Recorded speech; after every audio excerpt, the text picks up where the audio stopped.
Hi hello everyone. நம்ம இன்றைக்கி என்ன டாபிக் பற்றி டிஸ்கஸ் பண்ண போகிறோன்னா, எக்ஸாம்பிள் 1.3ல் இருக்கிற ப்ராப்ளமை சால்வ் பண்ண போகிறோம். 2 ஸ்பியர்ஸை நம்ம எடுத்துக்கிறோம். ஸோ இந்த 2 ஸ்பியர்ஸோட வெயிட் பார்த்திங்கன்னா 1 கிராம்ஸாக இருக்குது. ஸோ இதை பார்த்திங்கன்னா ஒரு 10 சென்டிமீட்டர் இருக்கிற ஒரு ஸ்ட்ரிங்கில் நம்ம கட்டி தொங்க விட்டுருக்கோம். ஸோ ஹேங் பண்ணியிருக்கோம். ஸோ இது பார்த்திங்கன்னா ஒரு சிம்பிள் பெண்டலம் மாதிரி இருக்குது. பட் இது பார்த்திங்கன்னா சார்ஜர் ஸ்பியராக இருக்கனால இந்த சார்ஜர் ஸ்பியர்ஸ் என்ன செய்யுதுன்னா செப்பரேட்டான டிஸ்டன்ஸில் விலகி நிற்கிது. ஓகேயா? ஸோ அதோட ஆங்கிள் பார்த்திங்கன்னா 30 டிகிரி. ஓகே, இப்போ என்ன கேட்குறாங்க அந்த கொஸ்டினில், இதில் இருக்கக்கூடிய சார்ஜஸோட வேல்யூ என்ன, அதாவது 2 ஸ்பேரில் இருக்கக்கூடிய சார்ஜோட குவான்டிட்டி என்ன அப்படின்றத இந்த இடத்துல கேட்குறாங்க. பார்த்தீங்கன்னா கிவன் டர்ம்ஸ், தென் இதில் பார்த்தீங்கன்னா கிவன் டர்ம்ஸ் பார்த்தீங்கன்னா மேத்ஸ் வந்து 1 கிராம் கொடுத்துருக்காங்க. ஸோ அதை கிலோகிராம் கன்வெர்ட் பண்ணிங்கன்னா × 10⁻³ வரும். லென்த்து பார்த்தீங்கன்னா 10 சென்டிமீட்டர் கொடுத்துருக்காங்க. அதை மீட்டர் கன்வெர்ட் பண்ணுறோம். டீட்டா வந்து அப்படியே வச்சுக்கிறணும். ஜியோட வேல்யூ ஆல்ரெடி கொடுத்துட்டாங்க. இதில் ரூல் ஓவர் பண்ணக்கூடிய ஃபோர்ஸஸ்லாம் என்னென்னு பார்த்தீங்கன்னா வெயிட் இருக்குது, டவுன்வர்ட் கிராவிடேஷன் ஃபோர்ஸ், தென் பார்த்தீங்கன்னா டென்ஷன் ஃபோர்ஸ் இருக்குது, தென் பார்த்தீங்கன்னா எலக்ட்ரோஸ்டாட்டிக் ஃபோர்ஸ், ரிப்பல்சிவ் ஃபோர்ஸ் இருக்குது. ரெண்டுமே பாசிட்டிவ் சார்ஜ்னால உங்களுக்கு ரிப்பல்சிவ் ஃபோர்ஸை இந்த இடத்துல பார்க்கணும். தென் இதில் பார்த்தீங்கன்னா இருக்கக்கூடிய டென்ஷன் ஃபோர்ஸோட அந்த காம்போனன்ட்ஸ் பார்த்தீங்கன்னா 2ஆக ரிசால்வ் ஆகிருக்கு. ஒன்று பார்த்தீங்கன்னா டவுன்வர்ட் காம்போனன்ட், அதாவது ஹரிசாண்டல் காம்போனண்ட்டை நம்ம டி சைன் டீட்டா அப்படின்னு நம்ம டிஃபைன் பண்ணுறோம். தென் வெர்டிக்கல் காம்போனண்ட்டை பார்த்திங்கன்னா டி காஸ் டீட்டான்னு டிஃபைன் பண்ணுறோம்.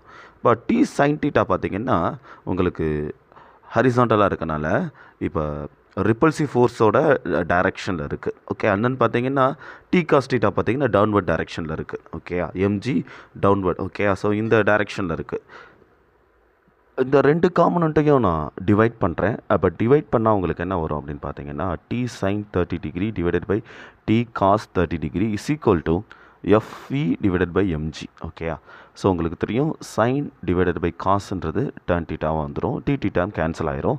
ஸோ அப்போ பார்த்தீங்கன்னா உங்களுக்கு என்ன வரும் அப்படின்னா ரைட் சைடில் இருக்கக்கூடிய இந்த எம்ஜி லெஃப்ட் சைட் ஷிஃப்ட் ஆச்சுன்னா உங்களுக்கு FE is equal to MG tan theta கிடைக்கும்.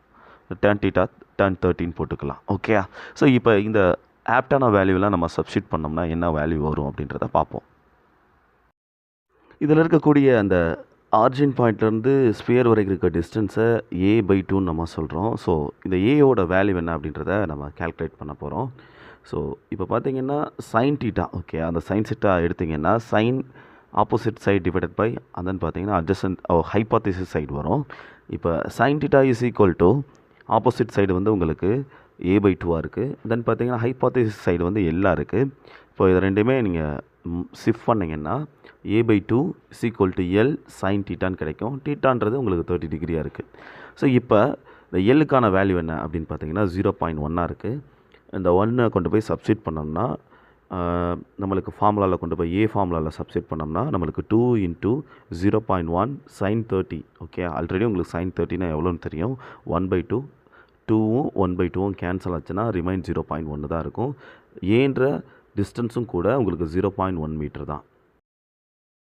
இப்போ கூலம்ஸ் லாவை பார்த்தீங்கன்னா Q is equal to √(FE a²/k) அப்படின்னு மாடிஃபை பண்ணிட்டோம். ஸோ இதில் இருக்கக்கூடிய இந்த FE டேர்ம் பார்த்தீங்கன்னா எவ்வளவுனா 0.00577 நியூட்டனாக இருக்குது. தென் A பார்த்தீங்கன்னா 0.1 மீட்டராக இருக்குது. தென் K பார்த்தீங்கன்னா 9 × 10⁻9 newton metre square divided by C ஸ்கொயராக இருக்குது. இப்போ இந்த எல்லா வேல்யூவும் கொண்டு போய் நம்ம ஃபார்முலாவில் சப்ஸ்டிட் பண்ணோம்னா நம்மளுக்கு என்ன கிடைக்கும்னா 8.01 × 10⁻−8 கூலும் நம்மளுக்கு கிடைக்கும். இந்த 8.01 × 10⁻−8 கூலும் தான் நம்மளுக்கான அந்த சார்ஜ் வேல்யூ, அந்த ஸ்பியரோட ஈச் ஸ்பியர்ஸோட சார்ஜ் வேல்யூ, அந்த 2 ஸ்பியர்ஸோட சார்ஜ் வேல்யூ. ஸோ அதுதான் ரிப்பல்சிவ் ஃபோர்ஸ் வரதுக்கான ரீசனாகவும் இருக்குது.